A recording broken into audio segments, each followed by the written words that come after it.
All right. Welcome to the Books, Beards, Booze podcast, where we drink booze, have beards, and talk books.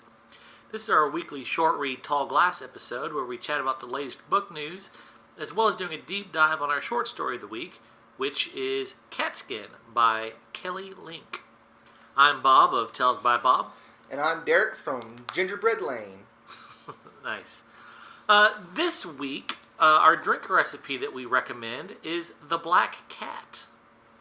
It is 1 ounce of vodka, 1 ounce of cherry brandy, with 4 ounces of cranberry juice and 4 ounces of cola. And you mix it all together in a highball glass with ice. That sounds delicious. Right? That's what I kind of want that. I know, right? Like, this is, like, I'm not...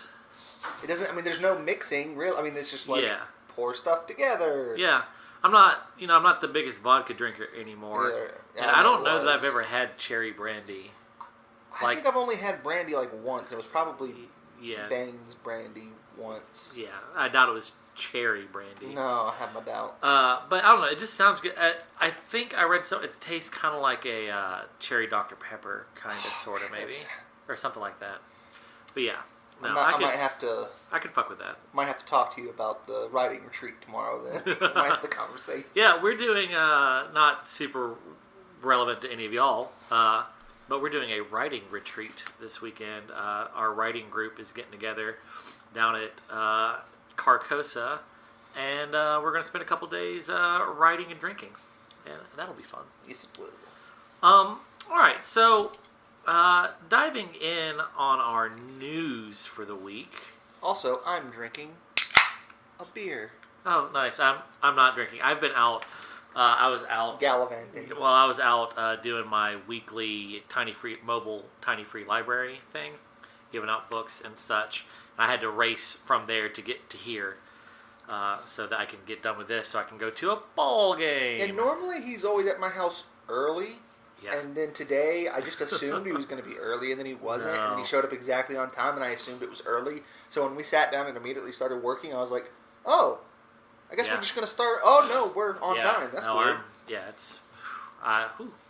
anyway, I got a few little snippets of news, nothing major. First off, Old Forester has opened a new distillery on Whiskey Row in downtown Louisville. It's a $45 million facility that can make something like 100,000 barrels a year. And you can go visit it, but it's not like the kind of more fancy, like touristy kind of ones. Yeah, it's a for real, like, they doing the damn thing here. But apparently it's really cool. I learned this about Old Forester. It's the only bourbon continually owned and operated by the same family before, during, and after Prohibition. And it's good. I don't know if you've ever had it. That's what old Sparky was making our old fashions with. Oh. If I'm remembering correctly. Yeah, I like Old Forester. I've never bought it. It's a couple shelves too high for me. Oh, is it? But I got a bottle for Christmas. Do you remember rough price approximation? No, I've never even looked. I just know it's not on my shelf. Your shelf is in the dust bunnies under the shelf. Yeah. Yeah, that's my first snippet of news. Do you have multiple snippets? Yes, I do. I have 2. All right. So, my first bit of news, these are more stories than news, if I'm honest. But, so apparently, the French president, Emmanuel Macron, because you don't say the N at the end, apparently. I looked that up. Okay. Whoa. You're setting a dangerous precedent by looking up how to pronounce names. I always do. I don't know what you're doing. Not looking up how to pronounce names beforehand. But the French president, whose name I just said, and I don't want to try and pronounce again, he apparently wrote a racy romance novel about the early escapades of him and his wife's, or his eventual wife's, early romance. Huh. I know that, like, it was somewhat scandalous because she is, like, 24 years old. Yeah, much older than him. Apparently, he was a high schooler, and she was his drama teacher, and was currently married. That's some drama. Hey! Yeah, you're terrible. That was rough. But apparently, it was like a 300-page manuscript. Like, it was long. Yeah. It was just kind of detailing a similar-esque story to how... Well, write what you know. Yeah, I guess. And let's see. And that's also... He's not the first French politician to have written a racy book like that. In 2011, their prime minister co-wrote a political thriller that had what is called, quote, a few steamy... or multiple steamy scenes in it, apparently. So, well, isn't French the language of love? I mean, that's the propaganda. That's what they say. Yeah, but so that's my first one. Yeah. All right. In yet another, two quick follow-ups on news bits that we've reported on before. First, Diaz was cleared by MIT, where he teaches. Mm-hmm. They investigated him in the whole Me Too allegations. Yeah. And they were like, we have found no evidence of him doing anything. But they made it clear that their investigation is only limited to interactions at MIT. Yeah. Like, they're not saying that he didn't do stuff, that they're saying he's never did anything with co-workers or students. Yeah. Another follow-up, Jean-Claude Arnault, who we've never actually said his name, I don't think, but he was the French photographer at the heart of the scandal that saw this year's Nobel Prize for Literature being postponed. He just got charged with 2 counts of rape dating back to 2011. So that gets even fuckier. Sounds about right. Yeah. So he denies the allegations, but then he would. So, yeah. Okay. My second piece is interesting, and I'm going to go ahead and say it's slightly biased. Yeah. But a study that came out recently, backed by Audible. Okay.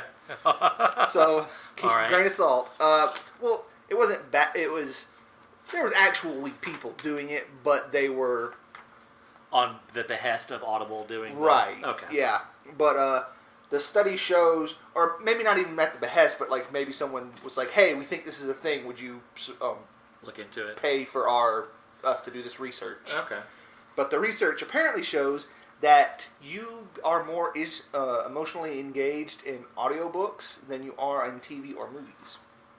Oh. And the study basically took things that had been done that obviously came from books, so they had an audiobook version and they had a TV or movie version, and they chose ones that were the most similar. So like the scene where, spoiler alert, Ned Stark gets beheaded into season 1. They took that scene. They took like the interview scene in Silence of the Lambs, stuff like that. Stuff that's really, really similar in both forms. And then they had people experience both of them. Yeah. And what they found was when they asked people afterwards, they claimed they were I don't know how they got this number, but approximately 15% more engaged in the visual media when that was there. However, they were taking bodily readings of them, and when they were listening to the audiobook, it showed that they were more engaged. Their heartbeat was 2 beats per minute faster, and their skin, like their actual body, was 2 degrees hotter. Yeah. Which apparently, according to them, they expected there to be some kind of noticeable change, and they thought it would be in those general areas, but those were significantly higher than they were expecting. So reading gets you hot. So anyways, I thought that was pretty interesting. My next snippet... The reason is because when you're listening to an audiobook, you have to actively engage with more. Because you have to That's kind of what I create the figured. image in your head. Yeah. That's why they thought it and why they wanted to do the... get confirmation. Yeah, and then it turned out that it was more pronounced than they were expecting. But anyways, sorry. Oh, no, you're good. So I thought this was interesting. Poetry reading in the U.S. has increased, according to new data from the National Endowment for the Arts. And they did, in 2017, a survey of public participation in the arts. Nearly 12% of adults read poetry in the last year, the highest on record over a 15-year period of which they like the 15 years they've been doing this survey.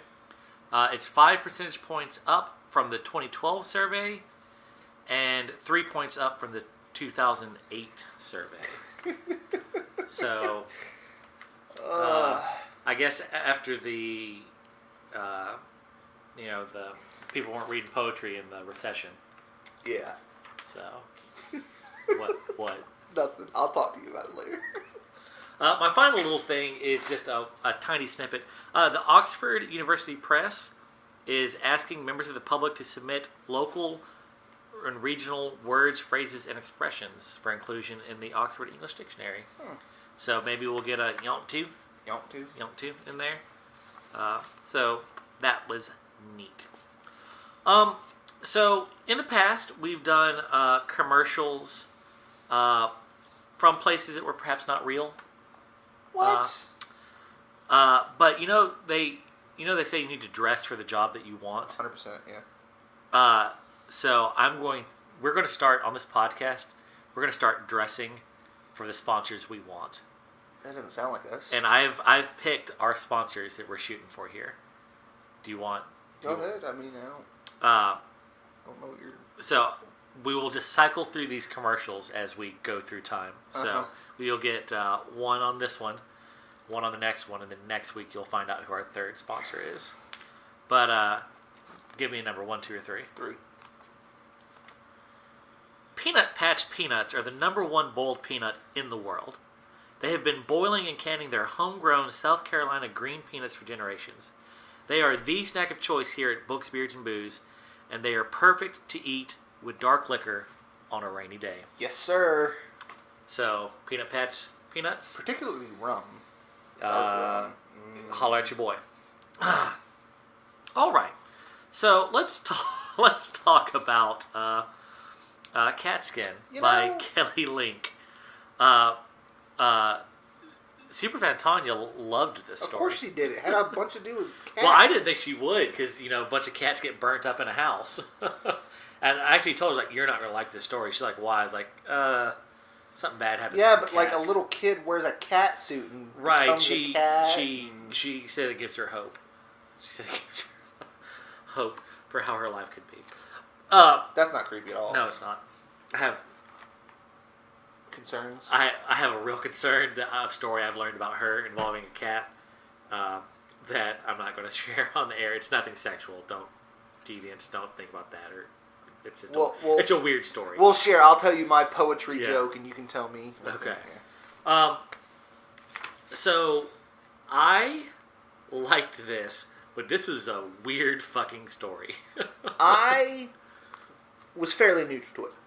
It was way too long for me. It for was what, a bit for long. what happened. Yeah. I will agree that this could have been tightened up a bit. And I look at it, and as I read it, I'm like, what's the message here? And for over 10,000 words, the only message I could work out I felt like it directly contradicted itself over the course of the story. It kind of took both sides of the argument. So I'm just like, I don't know. Of what argument? Okay, listen to your parents. Oh. So what I did a little research on this. Which I'll go deeper into that in a second. And what one person online said was the point of this story, and I don't know that I agree with it, was to... It's basically a feminist fairy tale. It turns a lot of the fairy tale tropes about the role of women on its head. And yeah, I don't know. They didn't go into specifics, but that's just it was. They were reviewing that story and they were reviewing the whole collection of short stories, and that was basically more or less the throwaway line about that story in the collection. But that's what someone who seemingly gets paid, or at some point got paid. Well, they're wrong because I don't get that at all. Yeah. Although I will say that it was a thing I was going to point out as soon as we started talking about this, but I've never actively read fairy tales I have or anything read like that. I've read a none. fair bit. So I don't. I've read weirdly. I've like, I have read a bunch of fairy tales, especially like a good number of like Eastern European, because I draw on that for my Falco stuff.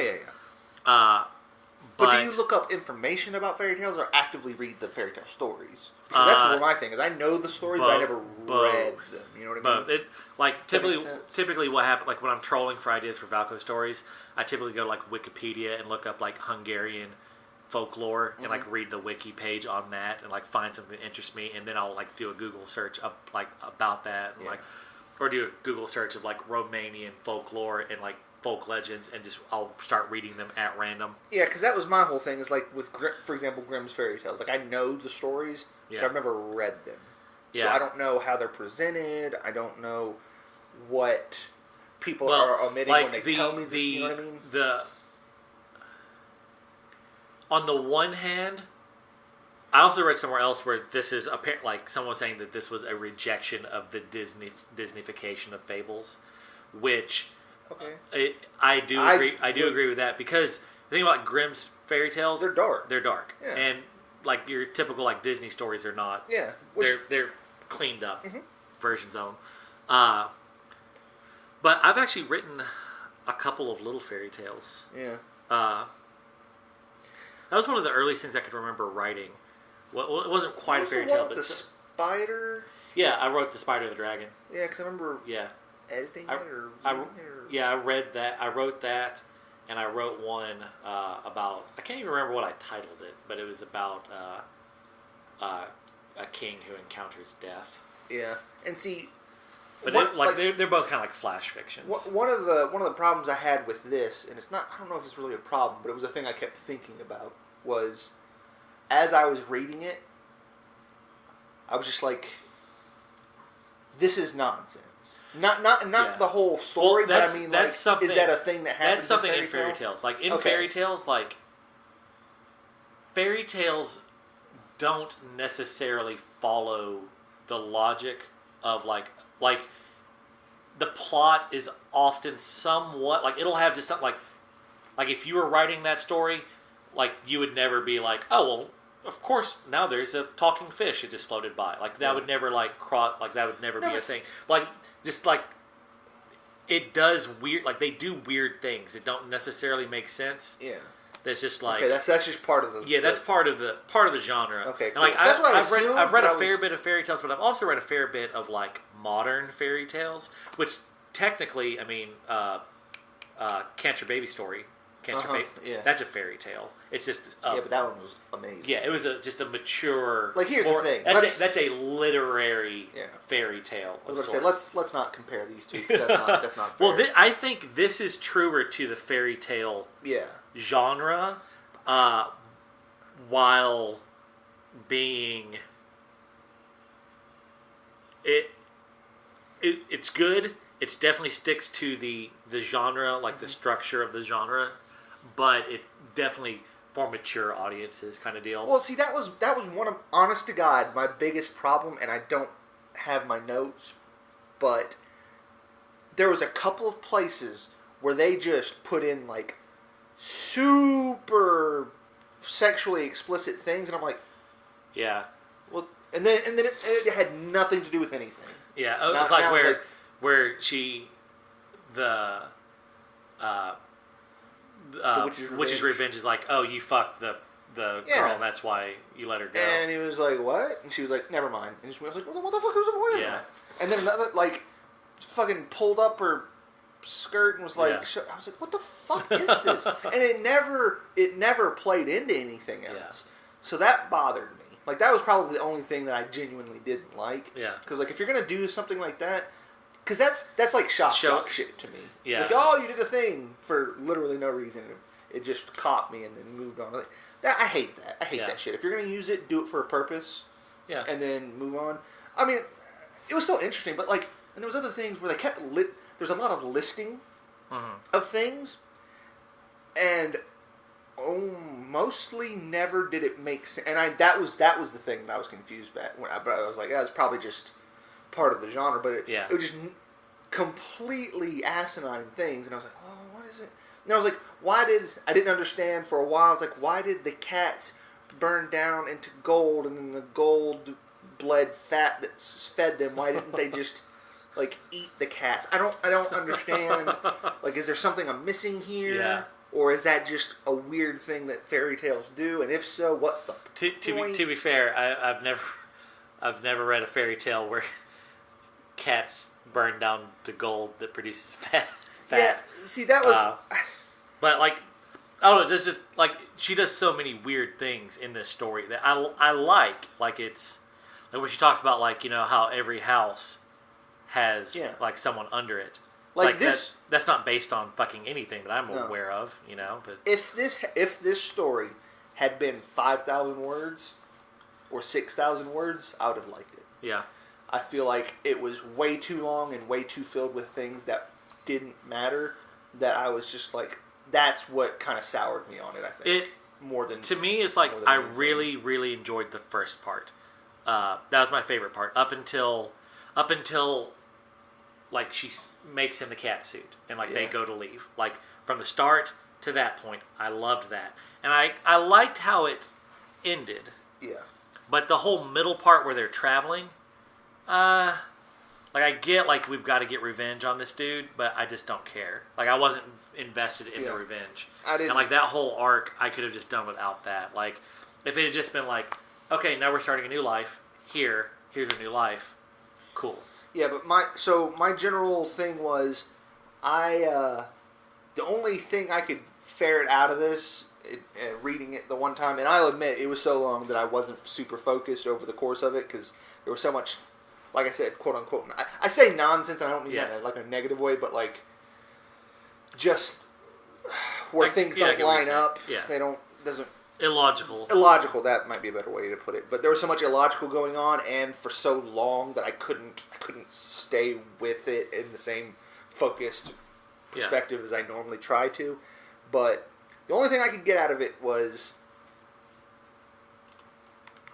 some kind of statement on the Oedipal mother. That's the only thing I could think of, right? Okay. And it's like, because Small stays with Witch's Revenge, which is basically, as far as that means, it's his mother reincarnated as a cat kind of thing.